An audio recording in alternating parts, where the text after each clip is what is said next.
E aí galera, meu nome é Arthur Felipe e você está no canal Arthur Felipe, do Arthur Felipe.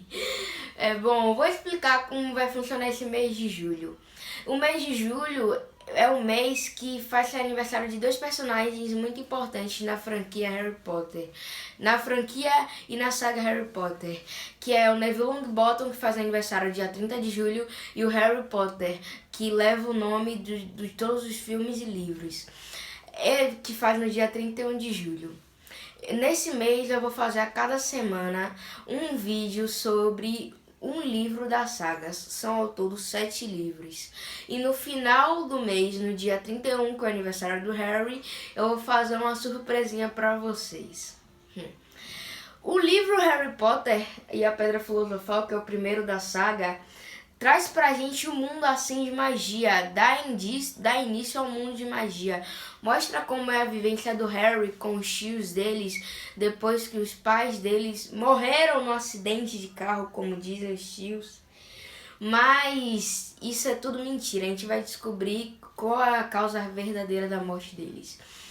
De início a gente vê no livro como é o cotidiano do Harry, que, como diz minha mãe, ele vive de pão e água. Era um relacionamento com os tios dele muito abusivo. A família dos tios, né, que foi a única família que sobrou pra ele, pro Harry, é composta por 3 membros, que é o tio Walter, que é o pai, a tia Petúnia, que é a mãe, e o filho, que é o Duda.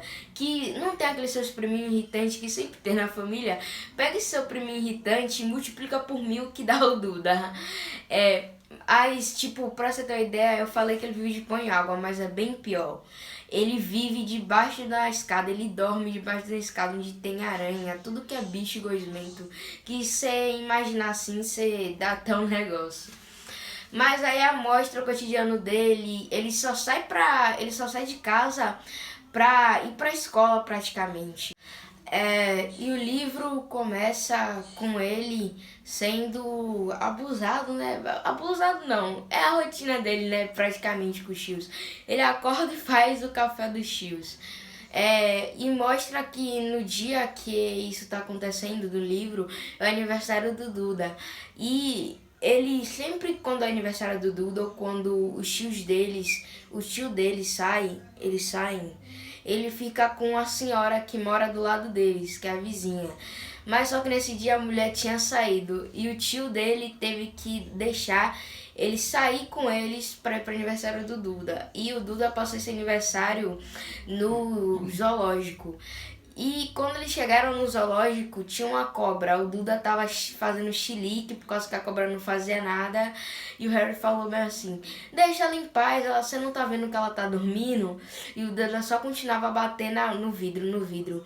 E ele esqueceu da cobra. E o Harry começou a falar assim, dialogar com a cobra, falando: eu sei como é que você é, eu sei como você se sente, presa em cativeiro, esse negócio. E a cobra do nada acorda e também começa a falar com ele. Ele meio que entende o que a cobra fala. E isso daí dá o indício dos primeiros genes mágicos, né, do Harry, que ele consegue falar com cobras.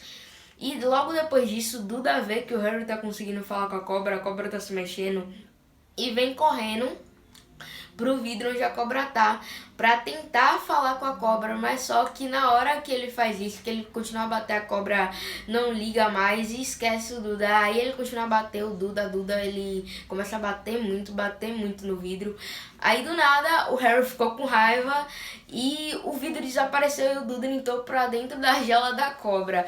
O Harry começou a rir e o tio, nesse meio tempo, tava olhando pro Harry e pensou assim: esse menino tem um dedo nisso.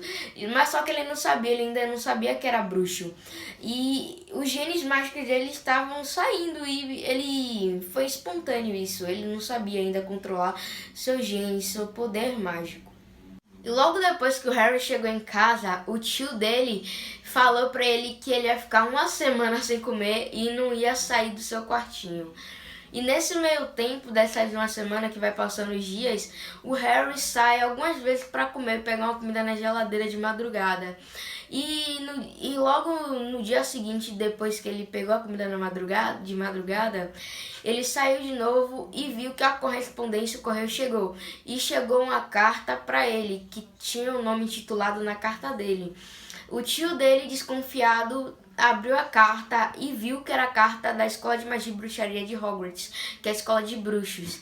E ele já sabia que isso era ruim, não contou para ele e ficou escondendo. E a cada dia chegava mais cartas dessas, com o nome do Harry, indicando onde ele estava e que ele passou na escola. Mas só que o tio ia escondendo. E a cada dia chegava muito mais mesmo, muitas cartas.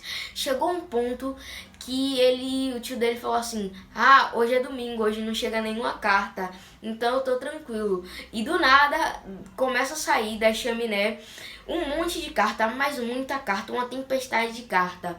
Quando o tio dele vê isso, ele pega o Harry, pega toda a família dele e sai pra uma casa numa ilha deserta que não tem ninguém.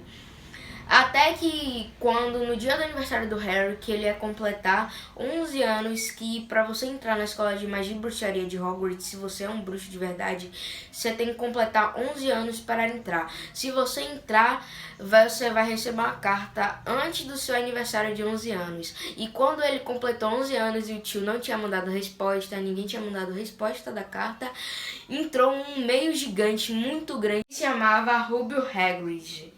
O Rubio Hagrid entrou nesse chalé que eles estavam e abriu a porta em um soco, que a porta saiu longe. E avisou para o Harry que ele é um bruxo, que os pais deles, na verdade, não tinham morrido com acidente de carro, e sim, eles morreram de causas bruxas. Que eles morreram com a maldição da morte, feita por um bruxo muito mau, que eles não podiam falar o nome. Logo depois disso, o Hagrid avisou pro Harry que eles tinham que comprar seus materiais no Beco Diagonal. E logo em seguida, eles foram comprar os materiais. Assim que ele chegou no Beco Diagonal, ele foi pro Caldeirão Furado com o Rubio Hagrid. E as pessoas ficaram olhando ele assim, espantadas. Tipo, nossa, quem é esse menino mesmo? É o Harry Potter mesmo, de verdade. Porque pra todo mundo, ele era o menino que sobreviveu. O menino que acabou com o famoso Bolsonaro do mundo bruxo, o Voldemort. E basicamente foi isso que aconteceu na ida dele no Beco Diagonal. Depois que eles saíram do Caldeirão Furado, ele foi para Olivares comprar sua varinha. E no começo, quando ele foi testando essas primeiras varinhas para ver qual se encaixava melhor com a personalidade dele, com ele, com o seu íntimo, com os seus sentimentos, ele achou a varinha depois de muito estrago na loja.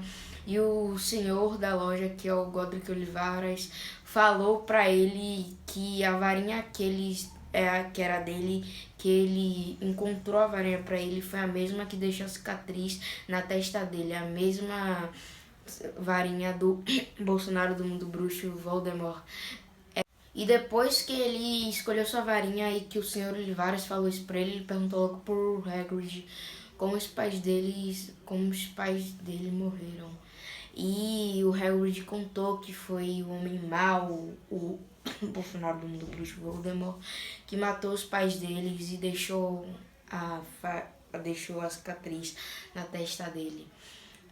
E depois disso, o Hagrid deu a passagem para ele, para o Expresso de Hogwarts, para ele iniciar seu ano escolar na escola de magia e bruxaria, né? E assim que ele chegou no trem, ele sentou, se alojou, guardou sua mala. Ele conheceu o Ronald Weasley, que é o melhor amigo dele na história. E depois de uns 10 minutos, eu acho uns 20, chegou uma menina procurando o sapo de um amigo dela, chamado Neville, que é o tal personagem que eu falei que vai ser muito importante também na história, que também faz aniversário esse mês, que perdeu o sapo dele. E essa menina era Hermione, que vai ser uma das melhores amigas do Harry durante a saga, junto com o Ron. Mas, depois disso, eles chegaram em Hogwarts e foi uma aventura total, basicamente. Começou com um banquete eles foram escolhidos para as casas deles, que em Hogwarts o sistema é esse. Você tem a patente de casas, que são 4 casas, que é a Lufa-Lufa, Corvinal, Sonserina e a da Grifinória. A Corvinal é a casa para os inteligentes, para as pessoas criativas, que têm a mente aberta. A Lufa-Lufa são para as pessoas bondosas, são as pessoas que gostam de ajudar um ao outro, que tem muita coletividade. A Lufa-Lufa é mais, como dizem os fãs de Harry Potter, que até eu concordo nisso, que o resto vai pra Lufa-Lufa. Mas logo depois tem a Sonserina, que dizem que são as casas das pessoas más, dos vilões que praticaram a arte das trevas. Foi a casa quando o famoso Bolsonaro do Mundo Bruxo estudava em Hogwarts, foi a casa dele, a Sonserina. E essa casa é meio que a casa das pessoas que são muito orgulhosas, que querem se mostrar, que gostam de ter poder, às vezes só querem ficar com a pessoa por causa que ela tem poder. E logo depois da Sonserina vem a Grifinória, que pra mim é a melhor casa, é a minha casa, que é a casa dos bravos e corajosos, que são muito fiéis aos seus amigos, aos seus familiares e nunca iriam deixar seu grupo. O Harry, o Rony e a Hermione foram escolhidos para a casa Grifinória. E logo depois deles, ou antes, desculpe. Foi antes, o Draco Malfoy, que foi o menino que o Harry conheceu no Beco Diagonal quando ele foi comprar seu uniforme para Hogwarts, que foi logo para Sonserina, que ele vinha de uma família de pessoas que de diversas gerações iam pra Sonserina. Sempre Sonserina, Sonserina, Sonserina. A família inteira dele era da Sonserina. E antes dele colocar o chapéu pra ele ser escolhido pra sua casa, já deu logo Sonserina. E o Draco Malfoy, depois que o Harry não aceitou seu pedido de amizade, que, como eu disse, os Sonserinos gostam das pessoas que têm poder, das pessoas famosas, só ficam com as pessoas por causa que elas são famosas. Ele, depois que o Harry rejeitou, viu que ele não era boa pessoa, ele ficou com muita raiva do Harry. E durante esse ano inteiro letivo dele em Hogwarts, que vai mostrar no livro, vai mostrando o Harry com a relação dele com Malfoy, as brigas dele, as detenções dele. E essa é a minha opinião sobre Harry Potter, que é um livro, o primeiro principalmente, é um livro que eu gosto muito, por causa que envolve muito essa parte da aventura. Não é tão pesado, digamos pesado, não é mais sério do que os outros. Ainda continua aquela coisa de você ser criança, de você gostar de ler livros e não perde aquela essência, né, que é do mundo bruxo, da imaginação. E essa é a minha opinião sobre Harry Potter, é o melhor livro que eu já li, essa é a verdade.